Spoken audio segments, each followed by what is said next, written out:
Hello, everyone. If you like what I'm doing here, please consider subscribing, liking, and commenting. It would really help the channel out quite a bit. Thank you very much.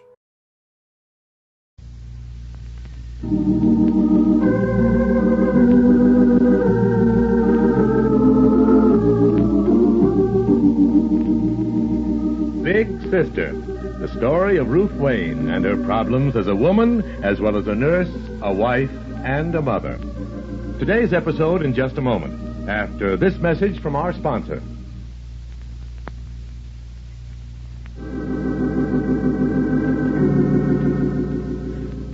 Arrival and departure. It was only a few short hours ago that Diane Carville left the Glen Falls Railroad Station for New York and John. And now, Big Sister is just arriving at that same station, unaware of what has happened, but depressed enough by the knowledge of her own failure.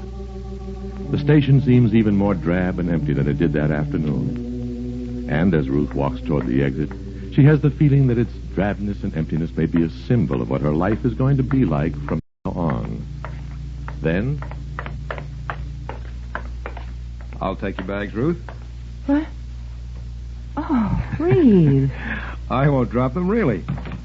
That's it. But, Reed... Why so surprised? Well, because when I spoke to Diane, I told her I didn't want anyone to meet me. Either you or Dr. Carville. It's terribly late. All the more reason for it. I was afraid there might not be any cabs, and I knew there wouldn't be any porters. This way, I've got Dr. Carville's car. Is he... No. He followed instructions. He's home. Here we are. In you go.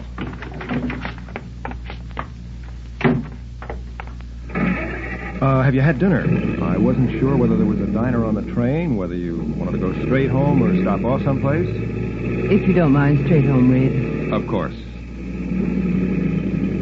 I'm not going to ask you any questions, Ruth. There's nothing much to ask. And, well, I know how tired you must be. But if there's anything you want to know about what's been happening here... Is Richard all right? It was this afternoon. I called. Then everything else can wait until tomorrow. Right. Glancing sideways, Reed sees Ruth's eyes close and her head go back against the shiny seat cover. And for the first time, he becomes aware of how exhausted she is by her ordeal. They drive on through the dark, quiet streets. Then...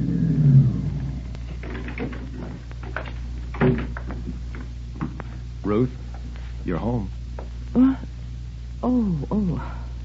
Thanks, Reed. I'll take your bags in. No, you needn't bother, really. Oh, I won't stay, unless you want me to. Well, if you don't mind, I'd rather you didn't. I understand. I failed. You know that, don't you, Reed? Now, why do you say that, Ruth? You can't tell. Just because he didn't come back with you. But I did. When I went there, to New York, I was a little afraid, but I was hopeful. I was sure I could get him to see things in perspective. Then when I saw him, yes, even the first time, I just couldn't reach him. Ruth. When I left, Ruth, please. I'm sorry, Reed. I'm all right. It's just that, well, I did fail. I know I did. Ruth, he needs time to think about whatever you said to him, and a lot of other things as well. Tomorrow, next week, next month. He may just pick himself up, get on a train, and come back here. The important thing is not to give up hope. Thanks, Reed, for picking me up, driving me home, and for everything else.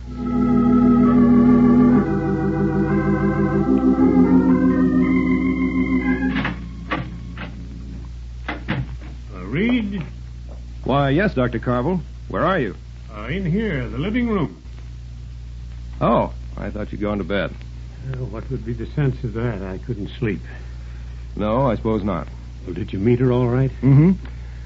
Train was just a few minutes late. And how was she? Hard to say. You know how she holds on to herself. Yes. Ruth looked, well, pretty worn out. I can imagine. What did she say? Not very much. I didn't ask any questions, of course. Oh, naturally. Said that she'd failed, that she found out that she couldn't reach him. I know. I felt the same thing. That he'd closed the door on everything and everyone he ever knew. Locked himself away. Well, I tried to tell her that there might be a delayed reaction, but, well, I don't think I was fooling her any more than she was fooling herself. I'll see her tomorrow. Talk to her, too. I don't know whether she'll want to come right back to the office again or not. In a way, it might be a good thing. Keep her too busy to think. On the other hand, she doesn't know about Diane. No. Well, at least I didn't tell her. That's good. She's got enough on her mind as it is. What about you? What do you mean? Diane, and now Ruth, too. Oh, that. Somehow you can always be a lot clearer about someone else's problems than you can be about your own. Yes, that's true. Funny. What is? Oh, the way this all worked out. Ruth leaving John, leaving New York, and coming back here. Diane leaving here and going to New York to John. If you knew the speed of the two trains, you could figure out exactly where they passed each other, going in opposite directions. Very interesting when you put it in a mathematical formula, but people aren't algebraic symbols. I know. Why do things like this have to happen? Why do... Would you do something for me, Reed? Well, of course. What is it? I'm tired, awfully tired. Would you play something for me? Well, I really don't feel very much like it. Well, perhaps that's a good reason why you should. Music hath charms, huh? And discipline. One of the first things you learn if you want to be a doctor. No emotion. Have to learn to control it. Nothing much you can do about what you feel, but just don't show it. Just go on as if nothing really touches you. And then after a while, atrophy sets in, and you won't feel anymore. Please, Reed, please. Sorry, Dr. Carville. I'll just play.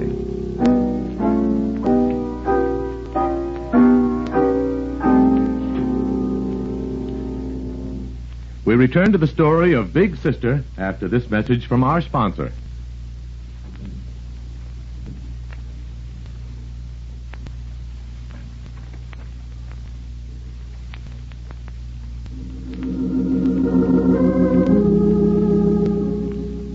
It's about a half hour later now. Ruth is alone in the living room of a house she has lived in for years, but which now suddenly seems strange and alien, very large and very empty. Her housekeeper, Mrs. Carter, left a few minutes ago. But Ruth still can't seem to get herself to climb the stairs, go into the bedroom that from now on is going to have one empty bed. Finally, she does start up. Walking quietly down the upstairs hall, she pauses for a moment outside Richard's room. Silence. But unable to restrain herself, she opens the door, looks in. Mother, is that you? Richard. Oh, did I wake you? No, Mother. I tried to stay up. I wanted to wait for you. But then I must have fallen asleep. And... Oh, Mother. Oh, Richard, my dearest. Oof. I missed you. I missed you an awful lot. And I missed you more than you'll ever know. Well, that's why I just had to look in here. I couldn't wait until tomorrow morning to see you. I would have felt bad if you hadn't.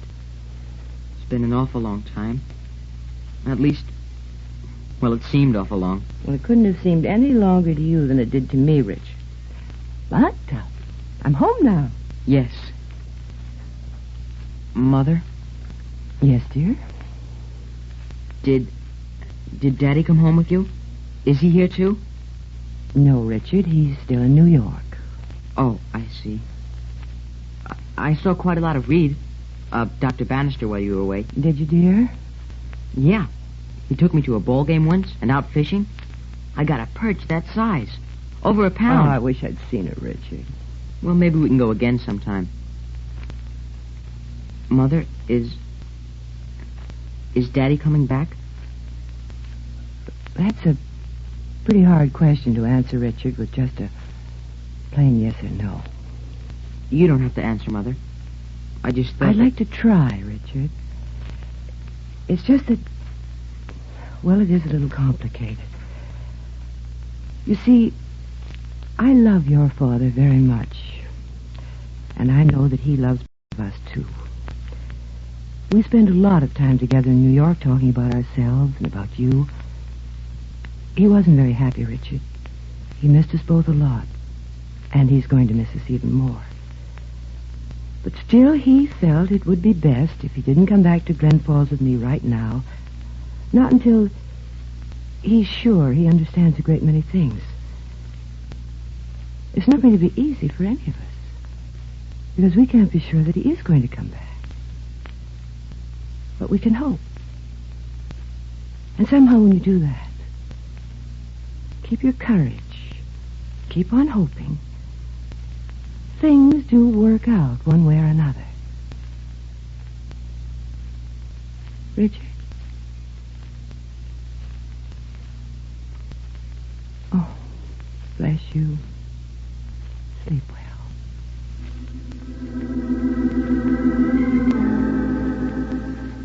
Bending down, Ruth kisses the sleeping boy, then tiptoes out of the room. She has no way of knowing whether what she has said has given him any comfort or reassurance. But, strangely enough, she herself feels better than she has in many weeks.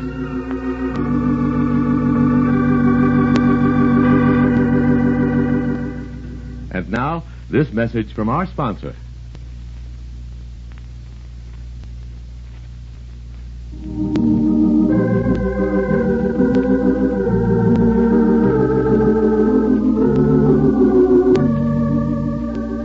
Listen tomorrow on this station to Big Sister.